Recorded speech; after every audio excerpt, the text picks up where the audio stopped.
여러분 안녕하십니까? 여수 MBC 뉴스투데이입니다. 전라남도가 도내 산림의 합리적인 보전과 관리를 위해 산지관리 10개년 계획을 수립합니다.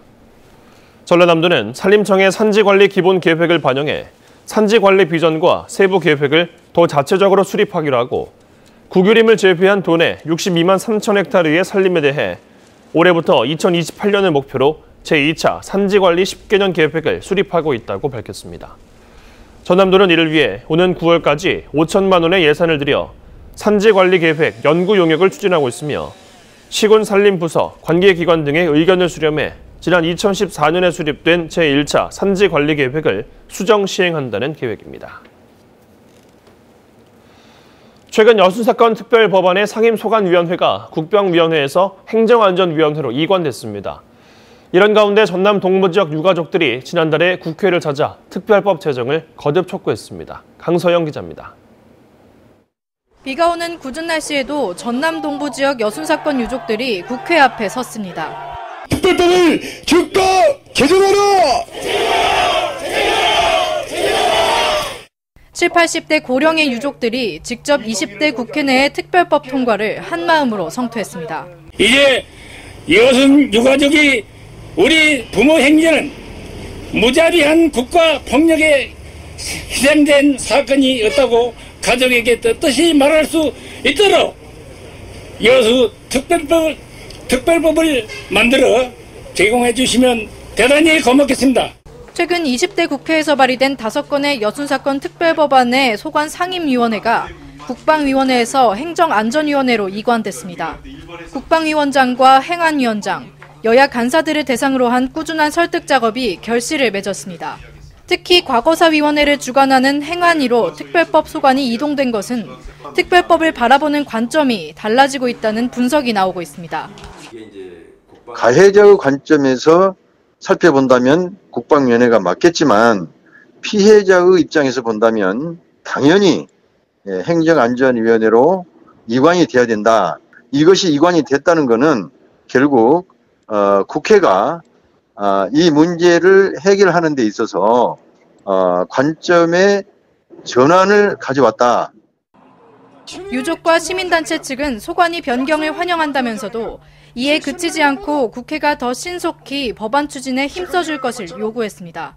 국방위원회에서 행안위로 이관된 점에 대해서는 정말 다행스럽게 생각합니다. 한무이라 살아계실 때에 이 특별법이 20대 국회 임기 내에 반드시 제정할 수 있도록 국회의원님들한테 촉구를 합니다. 특별법을 신속 처리 안건으로 통과시켜야 한다는 의견도 있지만 여야 의원들의 관심 부족으로 사실상 쉽지 않은 상황. 20대 국회가 1년밖에 남지 않은 가운데 법안 통과에 힘을 실어줄 각계각층의 적극적인 관심이 필요해 보입니다. MBC 뉴스 강서영입니다. 전남도의회가 학교 운동장의 안전성을 높이기 위해 마련한 친환경 운동장 조성 조례안이 어제 본회의를 통과했습니다.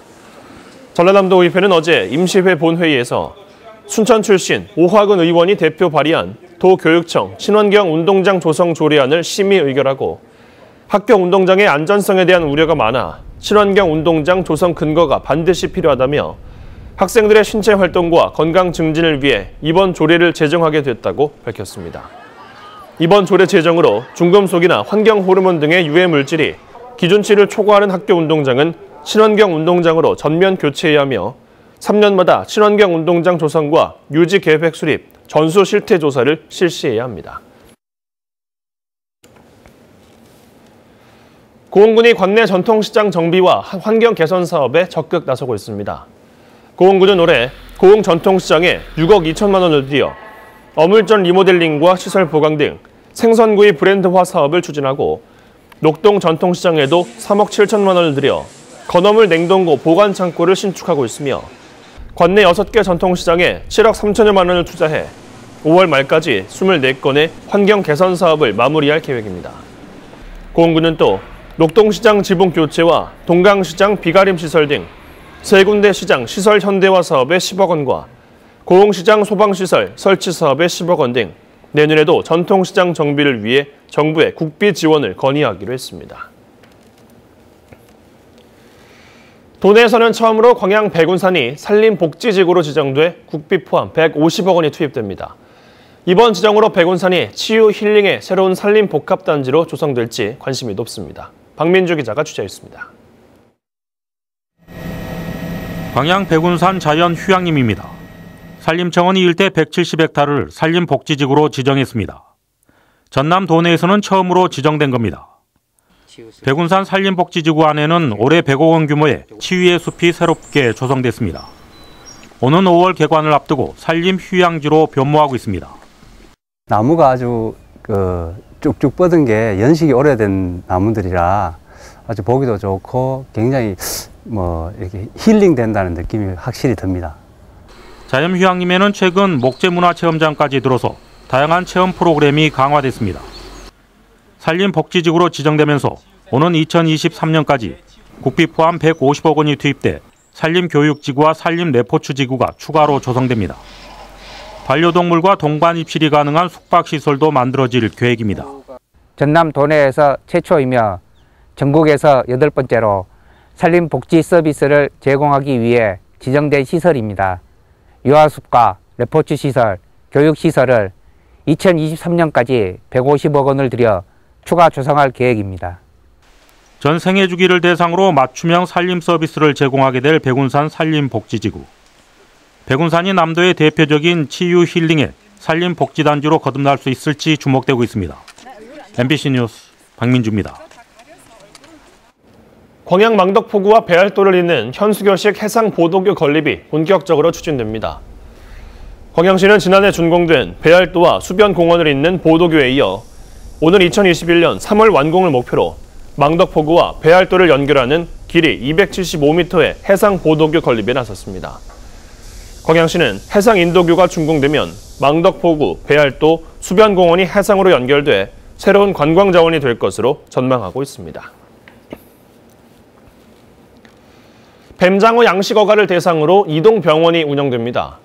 전라남도 해양수산기술원은 봄철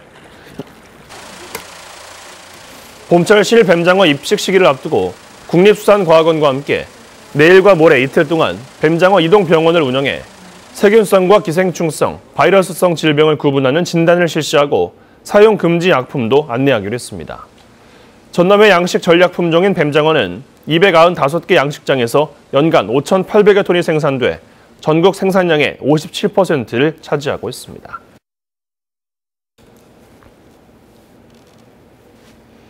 (100억 원대) 불법 해상유를 전국 공사 현장에 공급한 일당이 해경에 검거됐습니다. 이들이 유통시킨 불법 해상유는 미세먼지 주범인 황함유량이 일반 기름보다 최대 5배가 높았습니다. 김양훈 기자가 취재했습니다. 군산항에 정박해 있는 한 선박입니다. 기름 성분 분석표가 없는 무자료 해상유를 보관하고 있다 해경에 적발됐습니다. 이 선박에 불법 해상유를 공급한 곳은 부산의 한 해운업체. 해경은 압수수색을 통해 이 해운업체 대표 이모 씨가 불법 해상유를 대규모로 유통시킨 정황을 포착했습니다. 지난 2015년부터 지난해 9월까지 이 씨가 전국 해상 공사 현장에 공급한 불법 해상유는 1,100만 리터, 100억 원대에 달합니다. 군산항에 무자료 해상유가 공급되고 있다는 첩보를 입수하고 현장에서 유류 채취 결과 불법 해상유임을 확인하고 역추적해서 공급자 등을 검거한 사건. 시료 채취 결과 이 씨가 공급한 무자료 해상유는 황함유량이 일반 기름보다 최대 5배 높아 국내에서는 사용이 금지돼 있습니다. 이 씨 등은 불법 해상유를 외국 선박들로부터 공급받아 국내에 유통시킨 것으로 추정됩니다. 서해지방해양경찰청은 석유대체연료사업법 위반 혐의로 이 씨 등 10명을 입건하고 추가 범죄 여부를 조사하고 있습니다. MBC 뉴스 김양훈입니다. 재활용 쓰레기를 일반 쓰레기와 섞어서 땅에 묻어버리는 실태 어제 보도해드렸습니다. 해당 업체는 어쩌다 한 번이었다 이렇게 해명했는데 확인해보니 그건 아니었습니다. 관행처럼 섞어서 버리면서 단속을 피해온 정황이 잇따라 드러나고 있습니다. 남궁욱 기자가 취재했습니다. 재활용 쓰레기를 일반 쓰레기와 구분 없이 수거해 땅에 묻은 광주의 한 환경미화 업체. 휴일 다음 날 수거해야 할 폐기물이 많을 때만 한꺼번에 수거했다는 말은 거짓이었습니다. 화요일인 그제 오전 광역위생 매립장. 일반 쓰레기와 섞여 실려온 재활용 쓰레기가 버젓이 땅속에 묻히고 있었습니다. 이 업체 간부와 환경미화원들이 나눈 카카오톡 대화 내역을 입수해 살펴봤더니 불법 수거를 지시하고 따르는 일은 반복적이었습니다. 심지어 음식물 쓰레기조차 일반 쓰레기와 함께 수거한 정황까지 나와 있습니다. 업체 간부가 환경미화원들에게 공지사항이라며 매립해서는 안 되는 음식물 쓰레기를 일반 쓰레기와 함께 수거하라고 하고 심지어 수거가 불가능한 쓰레기마저도 모두 수거하라고 지시합니다. 문제는 여기서 그치지 않았습니다. 매립장에 반입이 금지된 쓰레기를 적발하는 감시원의 눈을 피하기 위해 카카오톡으로 단속 정보를 실시간 공유하고 있었습니다. 어떤 날엔 매립장에 감시원이 단속 중이라며 조심하라고 정보를 공유하고 한 직원이 단속반이 없다는 말에 아무 쓰레기나 막 실어도 되냐고 물어보기까지 합니다. 매립장에서 단속반들 단속할 때는 미리 정보를 다 공유를 하죠. 문자로. 지금 단속하고 있으니 늦게. 해당 업체는 자기들만 문제 삼는 것은 억울하다며 관행적인 행태라고 주장했습니다. 이 내역 보면은 단속도 이렇게 공유를 많이 하시더라고요. 단속반 떴다고. 그건 정말 오게 없습니다. 단속 저희가 일을 하다 보면 이게 걸려서 정말 하나도 없거든요, 솔직히. 상습적으로 재활용 쓰레기를 불법 매립하고 단속도 피해온 환경업체. 동구청은 이 업체를 우수업체로 평가해 올해 재계약을 맺었습니다. MBC 뉴스 남궁옥입니다. 전라남도의회가 다도해 해상국립공원에 대한 공원 계획 변경을 정부와 국회 등에 촉구했습니다. 전라남도의회는 어제 임시회 본회의에서 여수 출신 이광일 의원이 대표 발의한 다도해 해상국립공원 공원계획 변경 촉구 건의안을 채택하고 여수시 남면 금오도 주민들의 공원 해제 요구를 환경부가 수용할 것을 주문했습니다. 전남도의회는 이번 건의안을 통해 다도해 해상국립공원 지정 이후 38년 동안 공원 내 주민들의 사유재산이 과도하게 규제를 받고 있다며 정부가 주거지역과 농경지만이라도 재산권 행사와 주민 수건 사업이 가능하도록 해야 한다고 주장했습니다. 최근 전남도가 발표한 2027년 섬문화 엑스포 유치 계획을 여수시가 추진하는 국제 섬박람회 유치로 통합 추진해야 한다는 주장이 제기됐습니다. 전남도의회 최무경 의원은 어제 도의회 임시회 5분 발언을 통해 여수시가 2012년 엑스포 경험을 바탕으로 2026년 국제 섬박람회 유치에 나선 상황에 최근 전라남도가 BI 인정 박람회 성격의 2027년 섬문화 엑스포 유치에 나선 것은 지역 갈등과 행정력 낭비를 초래할 것이라며 이같이 주장했습니다. 최 의원은 특히 부산광역시가 4년 전부터 2030년 BI 등록 박람회 유치를 추진하고 있어 전남도의 계획은 부산과의 불필요한 소모전도 예상된다고 밝혔습니다. 순천시가 올해 순천 방문의 해를 맞아 철도 관광 활성화에 나섭니다. 순천시는 다음 달부터 기차를 이용해 지역을 방문하는 학생들에게 숙박비와 교통 보조비 등을 지급하고 이에 맞춰 철도공사는 학생들을 위한 교육 열차를 확대 운행할 계획이라고 밝혔습니다. 순천시는 현재 시승격 70주년을 기념해 관광객 1,000만 명 유치를 목표로 전국적인 홍보와 협력 사업을 추진하고 있습니다.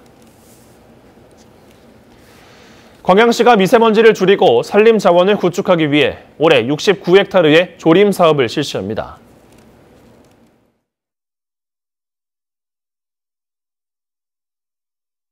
서울의 모습입니다. 비도 거의 잦아들었고요. 이 먼지도 씻겨 내려갔는데요. 다만 대기 중에 수증기가 풍부해졌습니다.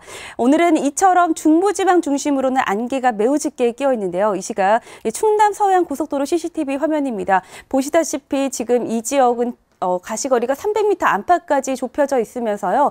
지나다니는 차들의 모습도 거의 보이지 않을 정도입니다. 운전 조심하셔야겠습니다. 현재 비구름은 모두 동해상으로 빠져나갔고요. 지금은 강원 영서 등 일부 중부 내륙을 중심으로만 약한 이슬비가 오고 있습니다. 이 비도 오전까지 이어지다가 차츰 그칠 텐데요. 이후로는 찬 공기가 내려옵니다. 퇴근길을 대비해서는 더 도톰한 겉옷을 꺼내 입으셔야겠는데요. 퇴근길 무렵 서울은 초속 7m의 칼바람이 더해지면서 체감 추위가 심해지겠고요. 내일 아침 서울의 기온은 영하 1도까지 뚝 떨어지겠습니다. 날씨였습니다.